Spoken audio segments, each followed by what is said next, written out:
Okay, let's go ahead and get started. Hi, everyone. Thank you for joining us today for our last installment this fall of our Friends of HSF Alumni Speaker Series. We have had a very successful fall with all of our speakers, and today will be no different. I'm very excited for our speaker today, Ciara Bennese, who will be discussing starting a career in refugee resettlement or social service nonprofits. Our student moderator for today is Ainsley Cody. Ainsley is a first-year student from Lansing, Michigan, majoring in political science. Ainsley is involved in the honors program, honors colloquium, undergraduate research, and volunteers at her local animal shelter. So thank you for being here, Ainsley. And I'd now like to introduce our guest for this afternoon, Ciara Bennese. Ciara is a 2018 alumna of Florida State's College of Social Sciences and Public Policy with a Bachelor of Science in International Affairs, Political Science, and Spanish Language. She currently lives in Washington, D.C. and works for the United States Conference of Catholic Bishops, one of the United States' 9 refugee resettlement agencies in the Migration and Refugee Services Department. As a program associate, she helps implement the reception and placement and match grant programs in over 40 offices nationwide through grants administered by the Department of State and the Department of Human and Health Services, respectively. Additionally, Ciara is entering her second year as the legislative coordinator for DC with Amnesty International USA, where she specializes in legislative advocacy on migrant refugee rights and gun violence. Presently, Ciara is working on revising her undergraduate thesis for FSU's Global Citizen Certificate Program on refugee cultural integration and expects to publish these findings in 2021. So thank you so much for being here, Ciara. We're very excited, and I'm now going to hand it off to Ainsley. Thank you, Amy, and welcome, Ciara. Before we get started, participants, please feel free to ask any questions in our chat to our hosts, and we will do our best to get to them. I'd like to start by just asking you, Ciara, briefly share a little bit about your journey through FSU and how you got into your current profession. Thank you. So, like Amy said, I graduated from FSU in 2018. I had a Bachelor of Science in International Affairs in Political Science, and my concentration area was in Spanish language. And while I was at FSU, I was, a part of the honors program. I got my honors medallion. I was in the Undergraduate Research Opportunity Program, Europe. I took part in the Global Citizen Certificate. And I also was in a variety of on-campus organizations. So I was in Amnesty International FSU, which is the FSU chapter of Amnesty.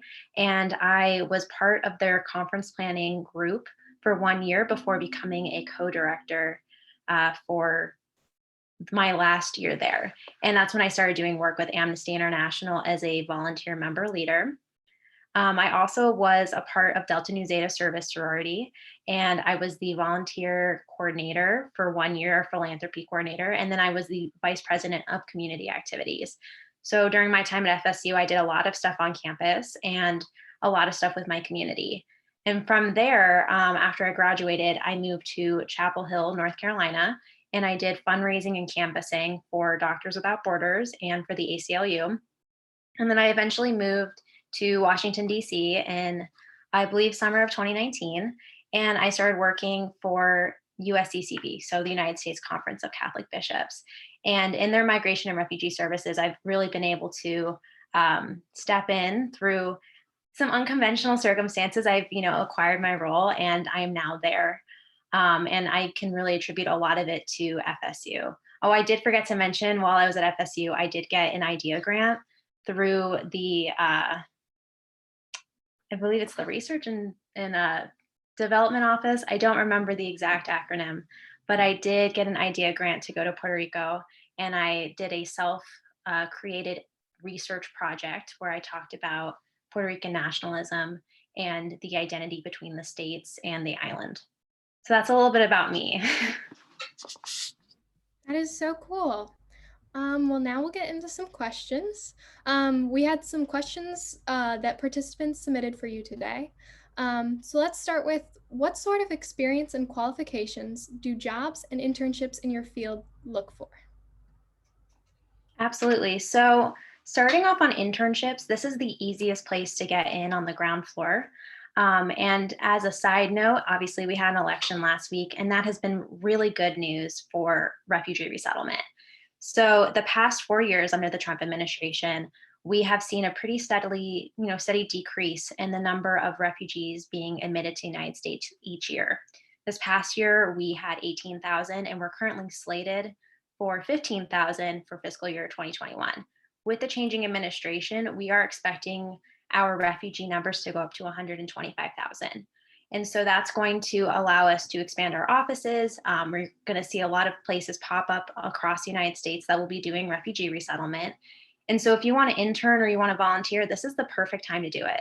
A lot of these offices are going to need volunteers to help them with everything from setting up apartments to helping with cultural orientation classes, sorting donations, picking people up from the airport or doing transportation. And some of the qualifications and experiences that are really valuable to this industry are learned experiences. Of course, you have your hard skills, computer knowledge, knowing how to use Outlook or Exchange or Excel, and you have good writing skills.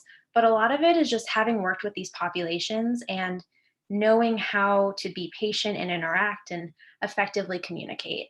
I would also say that there are a lot of languages that are very valuable to refugee resettlement.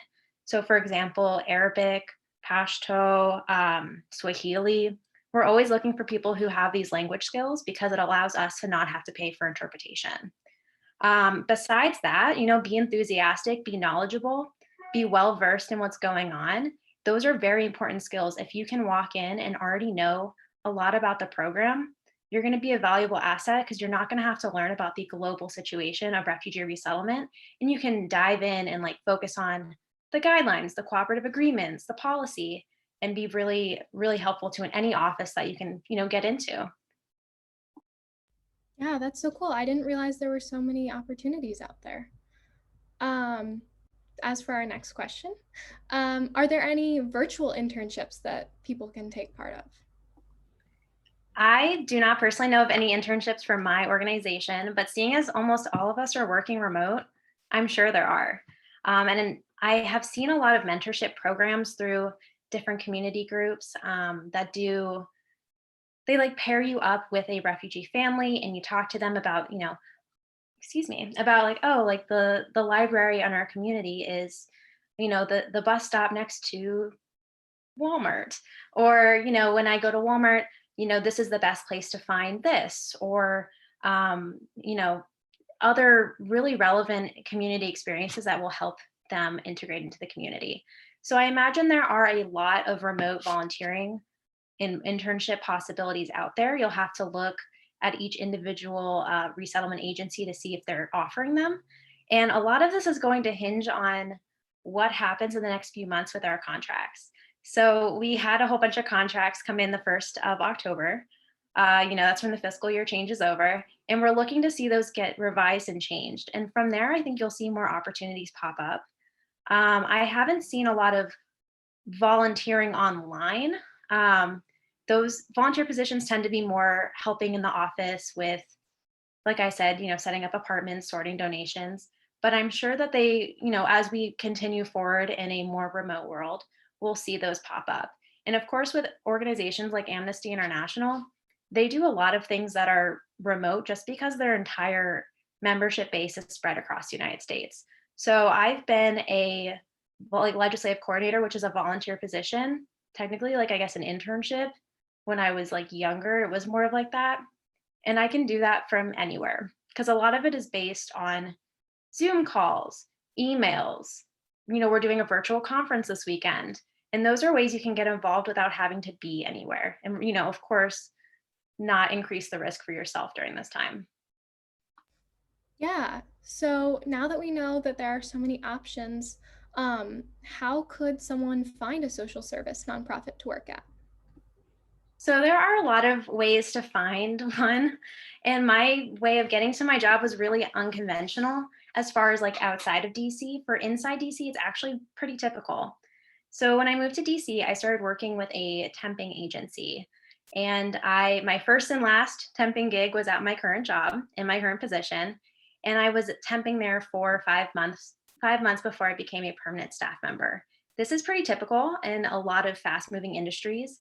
It takes a lot of staff time to interview and hire someone. So as far as finding a social service nonprofit, there are a lot of staffing agencies and companies that will represent you, and they will put your name forth for them. And you can try out a few. I like to think of temping as, they don't just get to try you out, you get to try out the company, because company culture is so important, and it really gives you an idea of whether or not you want to work there. As far as finding jobs that are available in this kind of, sphere, a few really great places that I was looking when I was searching for a job.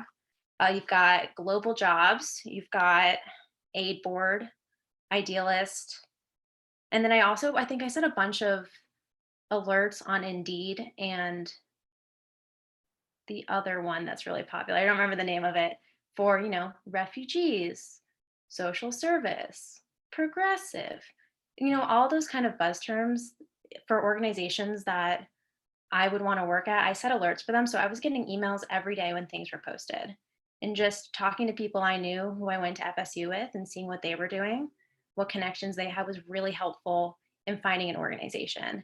And then of course, once I thought I found one, doing a lot of research to make sure, it was a group I wanted to work for. That's really awesome. Thank you for the response.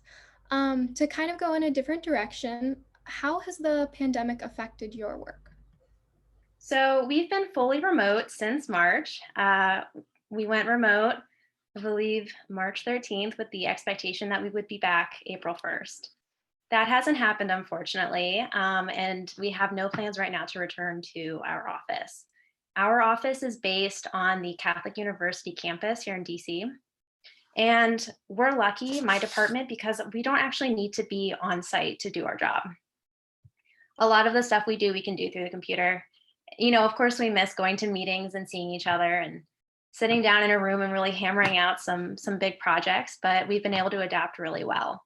The hardest part of my work as far as the pandemic is that we were doing on-site reviews. So the process for my job and like how we work with these agencies all across the country is that we will go every few years and we'll, take all the rules that the State Department gives us, and we will look at the agency and what they're doing to make sure that they're compliant, and, give them recommendations, train them where they need to be trained. And we can't do that. You can't just get on a plane and, go to New York City or Salt Lake City. That's been very challenging because we had no infrastructure for doing, a remote virtual visit like this. So with my supervisor and a few other staff members, we've put together, remote site reviews, which is what they're called. But it's really like we sit on Zoom for 5 days, 9 to 5, and we talk to the staff. We interview refugee clients. We look at policies. We look at case files. And that's been very difficult, but we're finally getting in the swing of it. Hopefully one day we'll all be able to see each other again. And, Zoom calls really don't replace what it's like to be on the ground and see like the kinetic energy of an office, but we really do our best. And we've been, getting a lot of extra funding from the State Department to do direct assistance for COVID-19, impacts on communities. And we've been doing a lot of organizing to try and make sure our refugee clients understand COVID. They understand how to keep themselves safe. And that has been an ongoing challenge. At the very beginning of this, I was actually on the COVID-19 working group within Refugee Council USA, which is like an umbrella organization that we belong to. And there were a lot of moments where we could not get translated forms of CDC documents, and we had to source internally for it. And so we've been working on that, making sure that we are, incorporating into our cultural orientation classes, wash your hands, wear a mask, social distance, these concepts of, that are already hard enough, let alone trying to interpret that into another language when you're also throwing a lot of information about like, here's where the hospital is. This is what, you call 911. These very, to us, they seem very basic, but very important cultural pieces of knowledge. And so it's been a big challenge. And we've really had to adapt all of our programming materials around it. And I don't see it slowing down anytime soon, especially as we're going to be scaling up. So we'll see what happens. Yeah, that's a very interesting change to have to make in that field. The next question ties in really well to that. Do you work mainly in an office or field setting, not in COVID? Outside of COVID, I am almost entirely in an office. And that's because I do a lot of support for the people who do travel in my office. So our field support specialists and our field support coordinators, they will travel to these different offices and they'll do all the visits. And if they need something, they'll call me anytime and they'll, I need you to send me this. I need this scanned. Can you do this for me real quick? So for the most part, I'm in an office. Excuse me. We do have an office in Arlington, Virginia, which is about 40 minutes driving. And in the past, my position and a few other staff members have done a day trip for training purposes to that office. Sometimes my position in the past has traveled with a field support coordinator to an office to do an on-site review visit. I wasn't working at my job long enough for that to become a reality before COVID. So for the most part, I will be in an office until I move to a different spot in the organization. Now no one's going anywhere, but in a way I get to travel.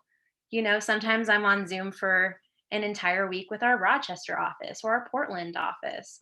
And so it's like I get to, but for the most part, I'm not in the field unless, the only thing I do travel is, doing like refugee council working group meetings. Sometimes they're in New York, sometimes they're here. But that's about it. Awesome. Sounds like you get to interact with a lot of different people. Do you get to interact with migrants directly in your job? At times, but it's unlikely that I would with regularity. So my role is more of a support to our staff and to the the management staff of these different agencies and offices all over the country. So I talk a lot with resettlement directors, case managers, volunteer coordinators, and other positions that they more regularly interact with staff. I will get to interact with refugee clients when I am assisting with an on-site review, and we do home visits, and so those are about an hour and a half long. Usually, I'm running the tech for it. I'm arranging the interpretation, doing all that, and that's when I get to interact with refugee clients the most. Or sometimes my phone will ring, and someone's called our office for something, and I get to help troubleshoot an issue for them since they can't work it out on like the smaller level. But for the most part, I am working with, refugee resettlement professionals. Awesome. And when we get back to normal, and you can travel more often, would that traveling involve more of raising funds and networking, or would it be more meeting with migrants and refugees? Well, so as far as raising funds, we have grants through the, US government. So we're not usually having to raise funds, fundraising style. But we do occasionally have conferences and trainings that we go to as an office. We did have our Cleveland office put on a really great refugee centered conference, I believe last November, and a bunch of our staff were able to attend. And that was a really great experience. Otherwise, I probably won't travel, anytime soon. Obviously, we'll go to the Capitol. We've had work sanctioned protests, which are really fun for me. And, we just take an Uber downtown. But for the most part, between working groups and the occasional conference, we'll probably just stay in the office or stay home, I guess. Definitely understandable. So to change gears again, going back to what has kind of led you to this job, what are some things that you did as a student at FSU that you feel got you to where you are now? Yeah, absolutely. So my time at FSU was very formative, and I learned a lot, not just, through my classes, but through the connections I made with other students, with professors, my experiences in organizations, and really getting to explore who I am and what I care about. And so probably the biggest one is, I got involved with Amnesty International when I was on campus with their student chapter, and that allowed me to be more active in the advocacy space. I learned as like a college sophomore, how to lobby my, elected officials, and got to go on the Hill and meet with congressmen. And that was a crazy experience for me because I never thought that I'd get to do something like that. And I was learning about policy and I was advocating about policy. And that was a really unique experience. And it really empowered me to find the different like areas that I was passionate about and kind of like pick my trajectory. At first, I thought I wanted to eventually become a foreign service officer. And it wasn't until my work with Amnesty and my undergraduate capstone comparative paper about refugee integration that I realized I wanted to do refugee work. So Amnesty International was really great. And I also just, I learned so much through just working with student groups in general. You don't realize how much organizing, planning, administrative, like fundraising, all of those different aspects that are really important to, a role like mine, where I'm in many ways a support person who jumps in where needed. I got a lot of that experience working in the, leadership roles of student organizations. So for example, my sorority, Delta Nu Zeta, I was the vice president of community activities, and that required a lot of planning, a lot of organizing, a lot of administrative work. And a few of my interviews that I did after I graduated, I got to talk about my work and like how like I think my sorority raised like $15,000 for an animal shelter in Tallahassee. And getting to talk about that was such a valuable experience because I was directly involved and I could prove that like I had the experience to plan large scale events. And so now I'm actually on the annual general meeting board for Amnesty International, and I'm taking those same skills and I'm helping us plan our annual conference, which will be remote, but still a very big undertaking.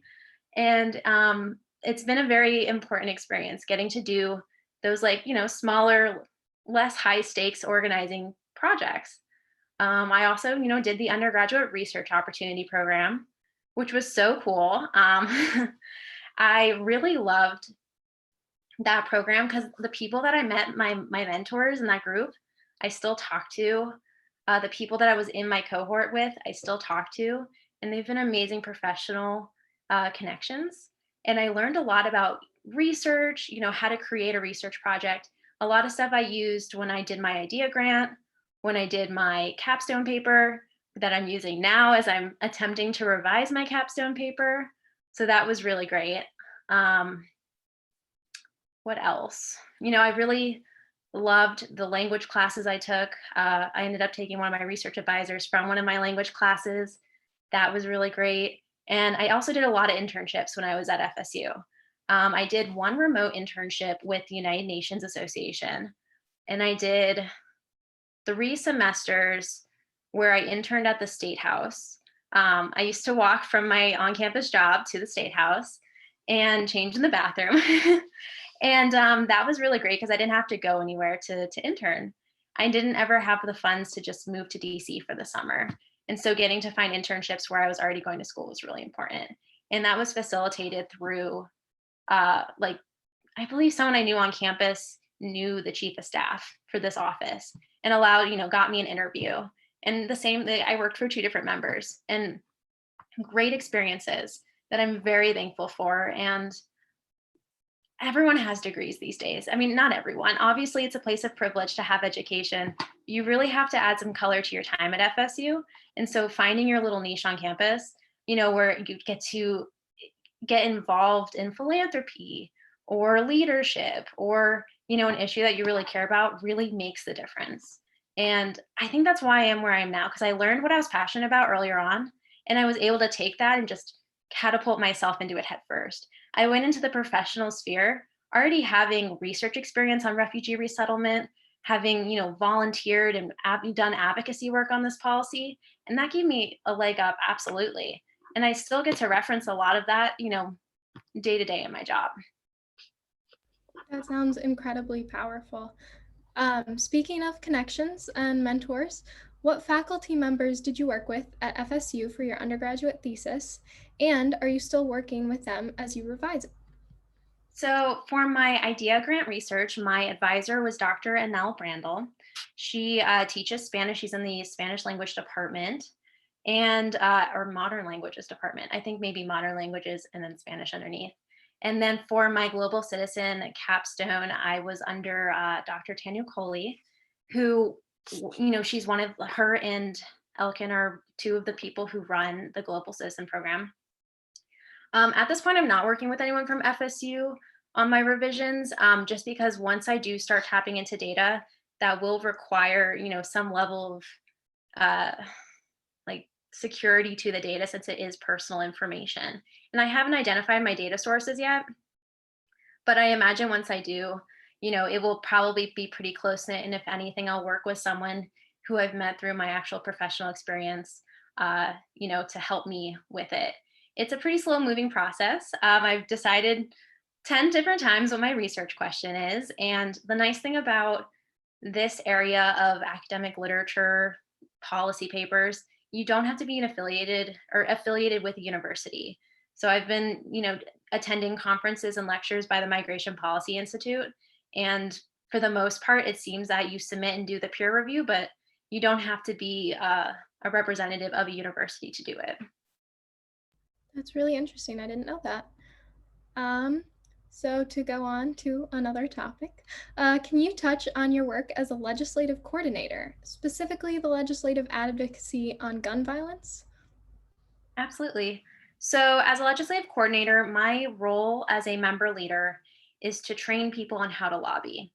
And, lobbying is one of those things that when people hear it, they get this impression of very large companies walking into, Capitol Hill and getting their way. But a lot of it, all of the nonprofits that we really care and respect about have an advocacy team that go to the Hill and they ask these members of Congress to vote yes, vote no, co-sponsor, draft a bill, join a committee.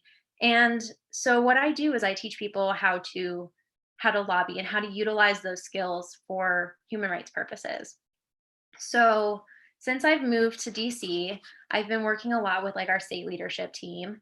And, we had a whole bunch of plans for this year. Unfortunately, most of them got canceled, but I've also helped plan a lot of our lobbying days and advocacy days. So specifically with gun violence, I was a student at FSU when we did have that unfortunate incident back in 2014, and that really defined a lot of my policy focuses from there forth.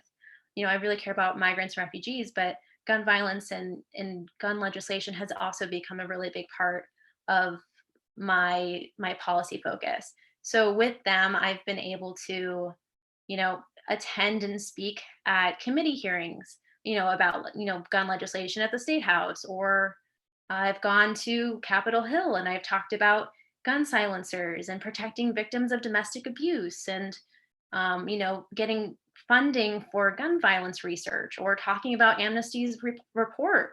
They put an amazing report out in 2019 about gun violence. And so I've been lucky enough to be able to go and talk to elected officials about this and be like, this is a problem. Here's the data. And so that's been a really powerful experience. And that is something that I get to do, anytime, any year. And luckily it doesn't conflict with my job because I really do love this advocacy. And we have seen some changes. For the most part right now, a lot of the work that Amnesty is doing is going to actually be focusing on like migrants and refugees and immigration for the next few months. But we will eventually circle back around to gun violence, and it's always relevant, unfortunately. But it's been really powerful. It's not easy. It's a very emotionally charged, politicized topic, but it's good work. It's important work, and it makes me very, very grateful when I get to lead a state delegation to, sometimes I represent Florida, sometimes North Carolina. DC does not have a voting member, so it's more of like a me dropping in and saying hi kind of thing. But when I get to lead a state delegation and hear about the personal experiences of the people in my group and talk to, this legislative director or this legislative assistant or the member and like get to hear their experiences and what they want to see done, that's really amazing. And it's the things, that you get to hear and understand and learn once you start talking to these people who work on the Hill. It's crazy. I absolutely recommend that if you ever have the chance, anyone should go and do some like legislative advocacy. It's very important and it really makes you realize how important your voice is. Because a lot of times these offices just don't know what their constituents care about until you show up and tell them. Or in this case, now with COVID, get on a Zoom call and tell them. It's easier than ever. Yeah, that is such incredible work. Thank you so much.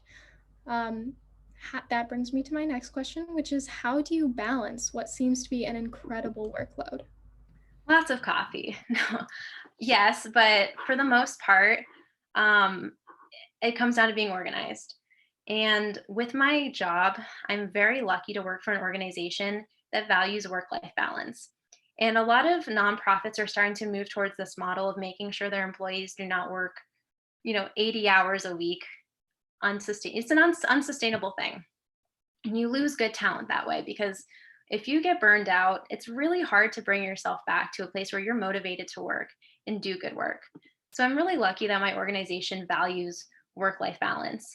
And there are some weeks when things get a little crazy. We've had a few of those weeks this year where I'll work way more than I'm supposed to. But then my supervisor, my staff, they are all very willing to let me just check out for a little bit, especially after those really rough periods. And that's been a really helpful thing in making sure that I'm keeping myself in check. I'm the master of to-do lists. I, constantly carry my work notebook. I am one of those people that has all of her work emails integrated into one place that I do check during the weekend, but I don't work on the weekend. And that has been a really great way to keep myself balanced. As far as Amnesty, the time commitment does vary. Sometimes I do a bunch of, Amnesty stuff in 1 week, 15, 20 hours. And then sometimes I don't touch it for a week or two. It is something that varies. And all those meetings are after work hours. So, for example, tonight I have a call at 7 and a call at 8. And so, outside of that, outside of my standing Tuesdays and Thursdays, I get to do other things that, the life sustaining activities, and keep myself centered, especially as the election cycle has been really crazy. We're gearing up for a very crazy period of time with resettlement. And taking that space is going to make me a better employee, but also keep me going in the right direction positively. Getting burned out is, it's the worst thing you can do to yourself, because you start to hate your work, and you don't want that. You want to be happy and, mission driven and love where you are.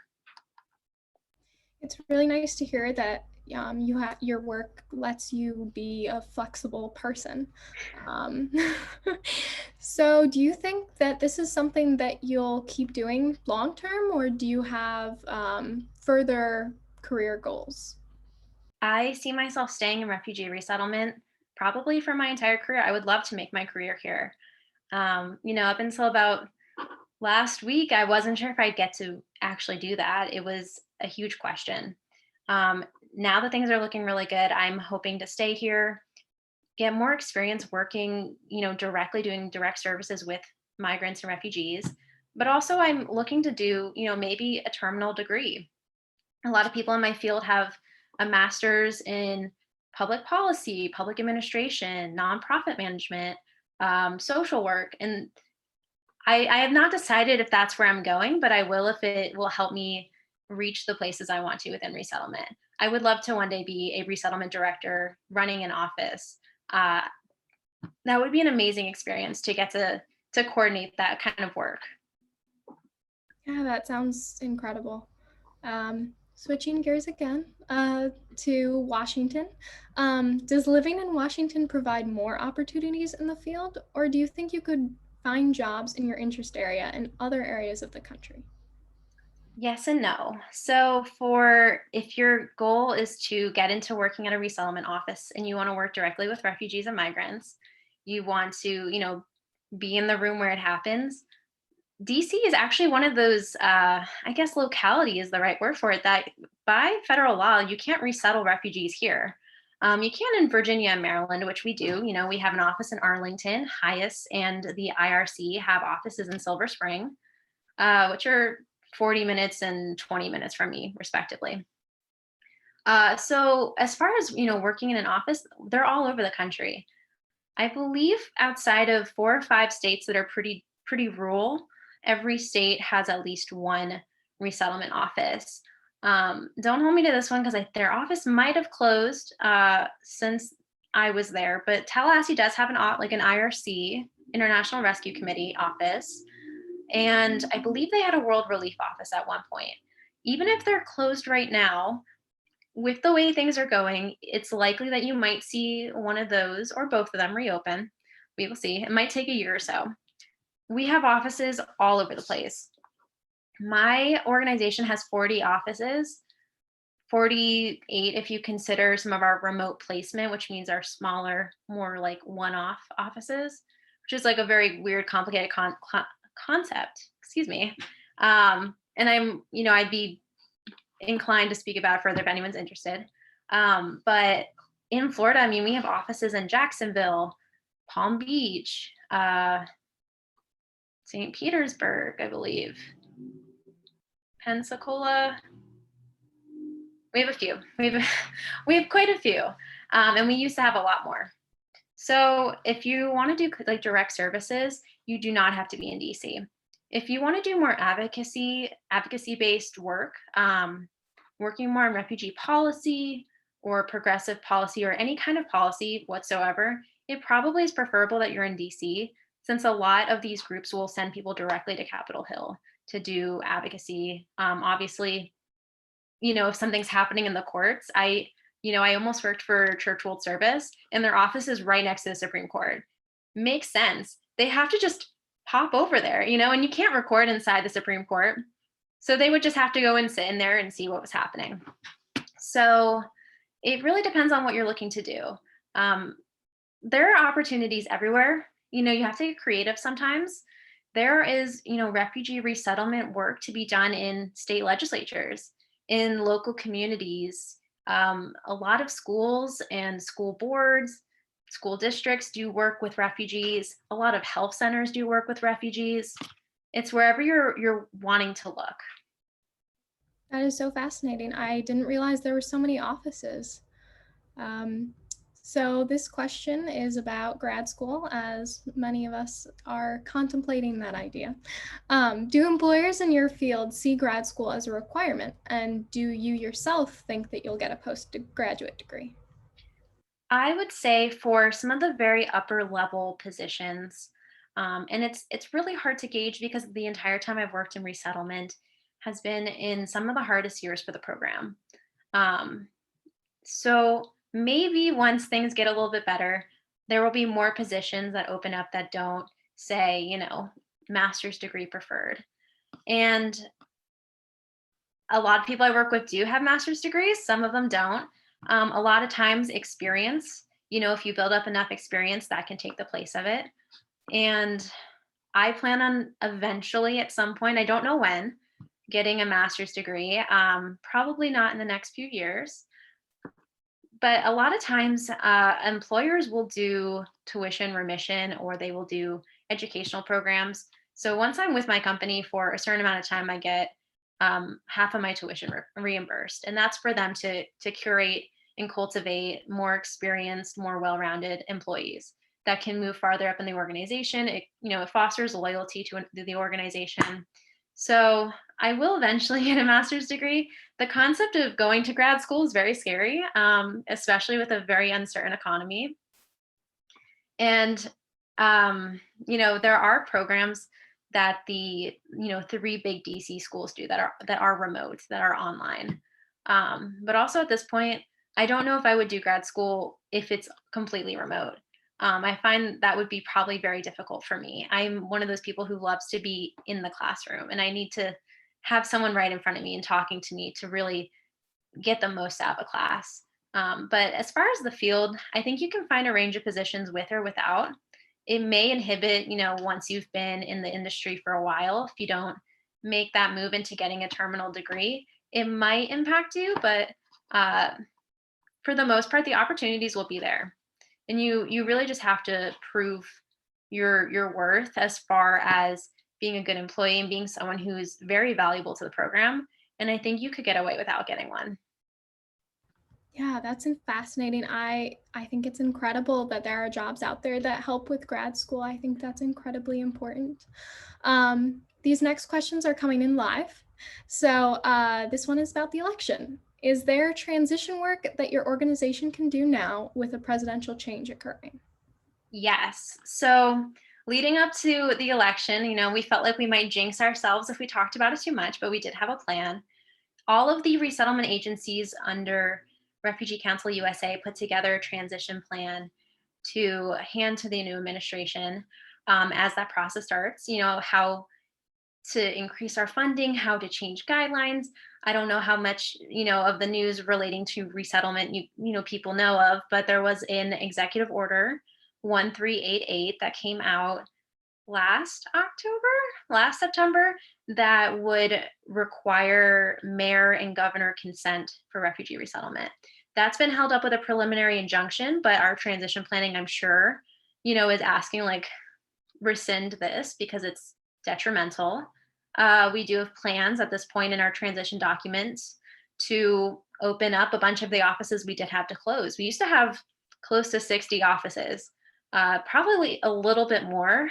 And now we have a lot less, and we're looking at scaling those up.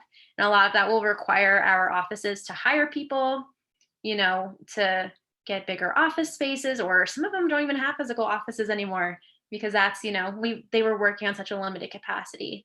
So we're in the process. It will take a while. There's, relating to the presidential determination, which is the refugee ceiling, like the ceiling that determines the number of refugees allowed into the country each year.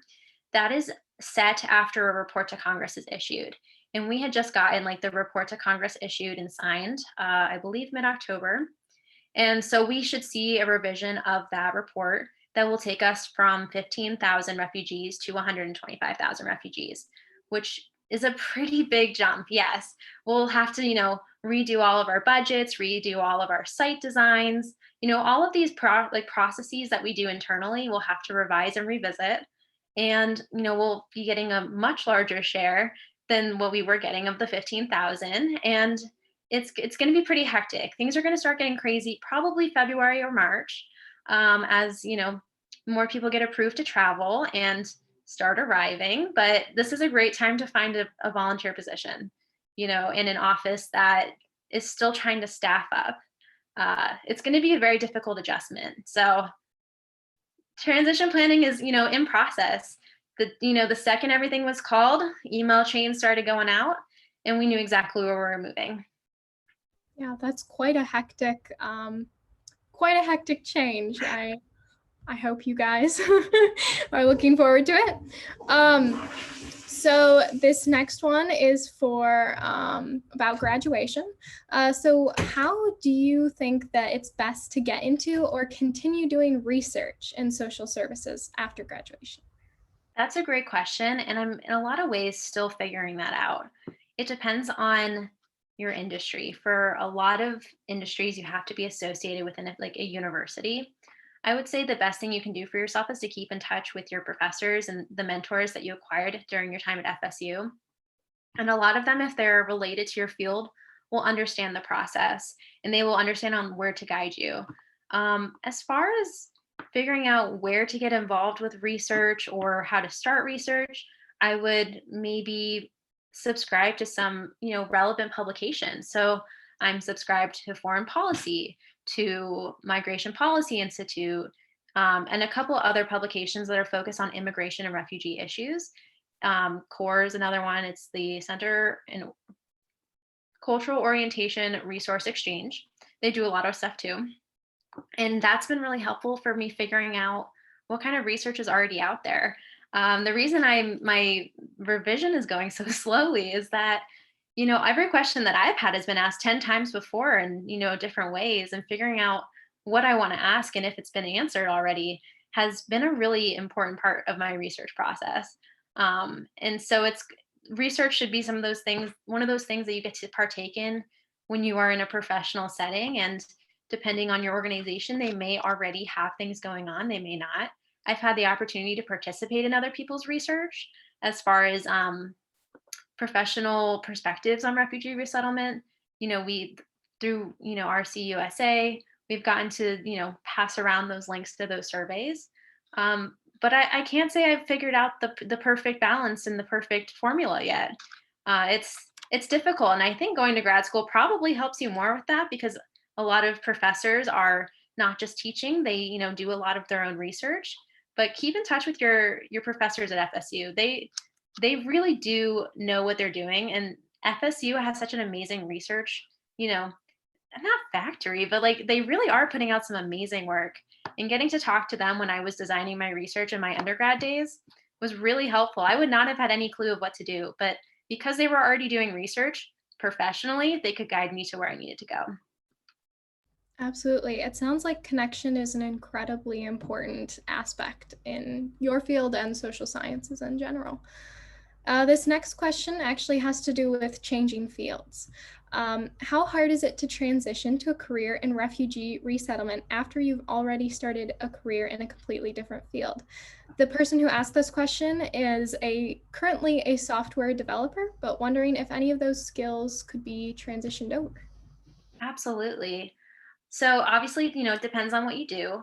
A lot of people that I've worked with in resettlement, they were teachers or they were in finance, stuff like that. And what people don't realize is with the refugee resettlement program, you have people who are, working in grant administration and like the funding and the finance side. So, we need accountants. Please help us. But also, as far as software design and engineering, I mean, I've put together an entire website, but I'm sure if we had someone in house who had those skills, it would have been so much easier. Where, especially in the time of Zoom, we're creating all these online, places for people to do, e-learning or to record data. We work with a database that we have internally, and getting revisions made to that database is such a difficult thing that I wish I knew how to do. I think as long as you can acquire some of the soft skills that I talked about, being good at like written and spoken communication. A second language is of course preferable, though it is hard to learn a language. Having the experience of, volunteering or working with populations that, might need like cultural orientation, intensive case management, anything like that. If you can couple that in with your expertise in a different field, you can prove to be a really valuable asset. The person who was in my position before me actually he had a background in computer science and I believe software design. I never actually ended up meeting him, but the work that he left behind was absolutely amazing. And he revolutionized how we were doing a lot of our data storage. And that has proved to be very useful, especially as our federal funders are becoming more and more interested in the metrics of the program. They want to know, how many times out of 10, is a refugee becoming employed in like month 2, month 3, how many of them improve their language skills. Getting to work with that data and model it is really important. I do a ton of statistics work, but if I had any kind of background in software design, I probably could save myself quite a bit of time if I could just create those programs. And maybe I have a pretty limited preliminary understanding of, computer science, software design, but I see them being valuable. We do use a lot of databases for case notes, for case file storage, for finances, like everything you can think of, managing our donation list, managing our volunteer list, all of those things. You can be an asset as long as you have the drive and you really want to help these people, you want to help this population. Usually people will find a place for you to work. And and it's not hard to pick up some of like the program guidelines and run with them. And so you should never be intimidated because you don't have a degree in refugee studies, because I had no knowledge of the actual program rules and guidelines when it came in, just a general understanding. And I was able to pick it up and run with it. And a lot of times people are very forgiving of maybe, hard skill shortcomings if they can see that you're enthusiastic and mission driven. Thank you so much for that response. It's good to know that the field is flexible and willing to work with people. This next question has to do with COVID. The person who submitted it says that COVID is a big concern, and she or he would really like to be able to get involved, but as you said, there aren't as many virtual options. Are there any limited face-to-face options? So there are, and this will vary from resettlement organization to resettlement organization and office to office. We have some offices that are fully open at this time, and we have some that are completely remote. And so we do have some offices where volunteers are helping with doing greetings at the airport or setting up um, an apartment, which is pretty, limited face to face, because you can, you and like 2 or 3 other people, which probably feel comfortable with, could go and potentially set up that apartment without interacting with anyone else. I am not aware of anything particular at this point. We've been kind of in a holding pattern since about late September due to like our contracts changing over, and COVID is of course resurging in a lot of states, and so we're expecting to see a lot more renewed lockdowns. Limited face-to-face, I would contact whatever offices are in your area. Usually you can just, Google like Refugee Resettlement Agency, Tallahassee, Tampa, and it should come up. And they should be able to tell you if they do have anything. And a lot of times I see that faith groups in local communities do a lot of limited interaction volunteer services that benefit these populations. For example, a synagogue here in DC is doing mentorship through the IRC for families. And that's, obviously there's no risk because it's through Zoom, but I'm assuming that they do similar things for delivering donations, for delivering food. And it's going to be on an office to office basis. Yeah, thank you. This is the last question. Someone was wondering, what is your favorite memory or best success story? From FSU? Ooh. Or with your current work? I'll give you one from FSU and I'll give you one from my current position. So at FSU, my biggest success, I would say, was probably my idea grant. I worked with Dr. Nell Brandel, and we applied to a few different grant programs before I finally was awarded a grant. And I designed a research study, like out of nowhere, completely from scratch. And I went and I lived in Puerto Rico for the summer and, just showed up, did not know anyone. And, I started doing these interviews. Obviously, my Spanish improved, which was great. Got to travel around the island, meet so many amazing people, accidentally got involved with like a student protest and just like got to spend an entire summer doing research that I was really passionate about. And then I got to come back to FSU, put together, a project presentation, and I presented at the Undergraduate Research Symposium. And that was really a really great experience. I got to tell people about my research. They got to ask me questions. And, it was a really big learning experience for me. I learned how to do a lot of statistical analysis. I did a lot more hands-on work. I mean, I was translating documents. I was writing, questionnaires, doing all these metrics on my data, and it was fascinating. As far as a best memory or a success story from work, as I mentioned, we had that executive order that came down. And in January of this year, we had gotten a little bit of bad news relating to it. And then about 2 days later, we were all sitting in a conference room, working on something else. And immediately, like the room just not exploded. That sounds crazy, but like everyone, got the email at the same time that we'd been granted a preliminary injunction, which allowed us to resettle refugees with their families. It was a really big deal because before that, we had the state of Texas say, we do not want refugees. And so if your family lived in Texas, well, you were going to have to go somewhere else. And that's a very scary possibility for a lot of our clients. So we got this news, of this preliminary injunction, and we were all so excited. And we, walked down to the little corner store and got a bunch of like sparkling grape juice. And we had, a fun little 10 minutes where we finally got to like smile and be happy. It's been a very difficult few years for resettlement. So we take our wins when we can get them. And it was really great to be able to be with my team at that moment, because we had worked so hard, calling in every, bishop and priest, and the Pope got involved, all to, try and get these different states and localities to approve us for resettlement. So that was amazing. That was a great moment. That was a fantastic way to kind of round out your whole presentation, all your answers. So whoever submitted that question, thank you so much. That was really good. Well, Ciara, I'm blown away by the work that you do, and just listening to you for the last 50 minutes has made me tired. So congratulations on getting through every day with your coffee, and all the work that you're doing. We really appreciate it, and we appreciate you being here. There were a few things that you said that tie into a quick guest that we have that's going to talk to the group about global scholars. So I'm going to introduce Warren Oliver, who's the Associate Director in the Center for Undergraduate Research and Academic Engagement, which I think was what you were trying to reference at the beginning too. It's really long, goes by CRE. So Warren really quickly is going to talk to you about the Global Scholars Program and potentially how you can get involved. So thank you so much, Ciara, and we really appreciate you being here today. Warren?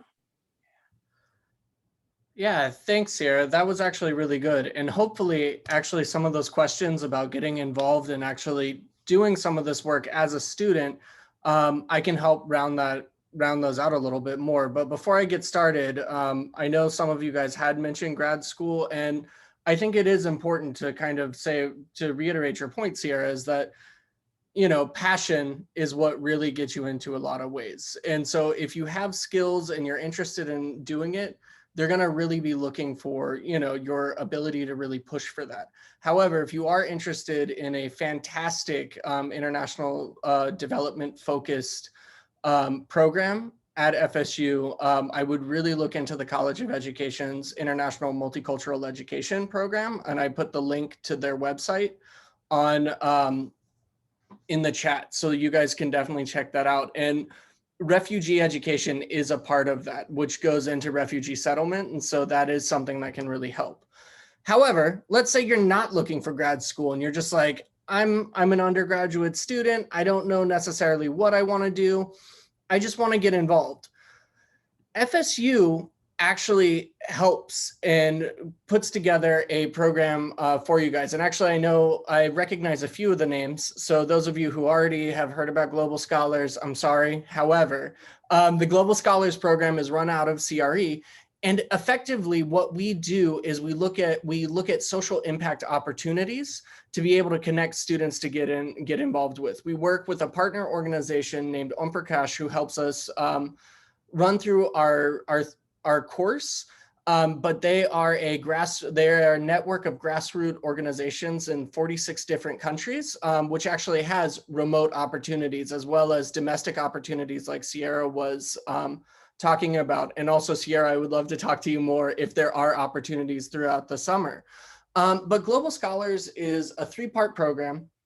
You start off with the spring course that will actually go through the theory of social impact, as well as really engage with that question of how do I do good? So we go through qualitative research methods to be able to look at community impact within work. And you are able to craft your own experience that you want to do, whether that's research, whether that's an internship, volunteer. And we support both domestic and remote opportunities for 2021. And hopefully afterwards, when COVID gets back to normal, the university will allow us to go back into international as well. However, what happens is that you go through the theory course where you really ask yourself and you learn about what is social impact work. Then you have your experience where you practice what you learned in that. And then we come back in the fall and we actually look at opportunities that you can actually continue to do that, whether that's applying for a molarship or whether that's applying for an idea grant, preparing for the Peace Corps, looking into work, as you said, Ciara, what are those opportunities? And we really bring all of those to you for you to be able to talk through those. Sadly, there are no more info sessions because our due date is November 15th. However, it is a very straightforward application process where we ask about you, your interest in this sort of work in the program, as well as just your needs and your abilities within there.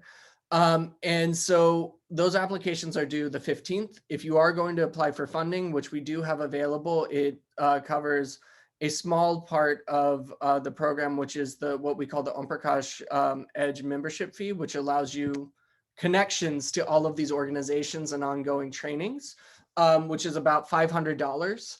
And so we have 20 needs-based funding opportunities within there.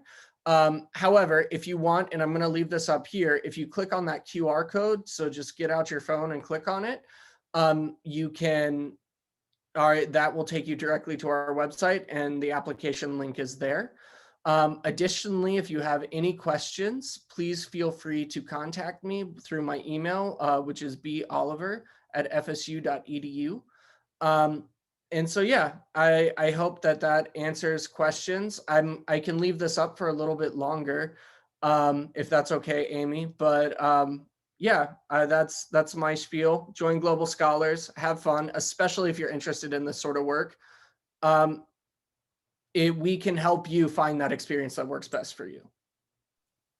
Thank you, Warren. And I do hope that those of you that are interested do scan that QR code, because Warren's a great person to work with and the office is great and you will have a wonderful experience. So thank you, Warren, for being here and sharing that. And thank you again, Ciara, for wrapping up what was a very successful alumni speaker series this fall. There was no better way to end, and we appreciate you being here. If anybody has any follow-up questions or just wants resources or anything additional, I will be sending out a follow-up email tomorrow with the recording of this. So you'll be able to go back and hear any questions and answers that you might have missed or that you want to hear again. So thank you again for being here today, and we hope everybody continues to stay safe and finish out the semester well. Thank you. Thank you so much for having me.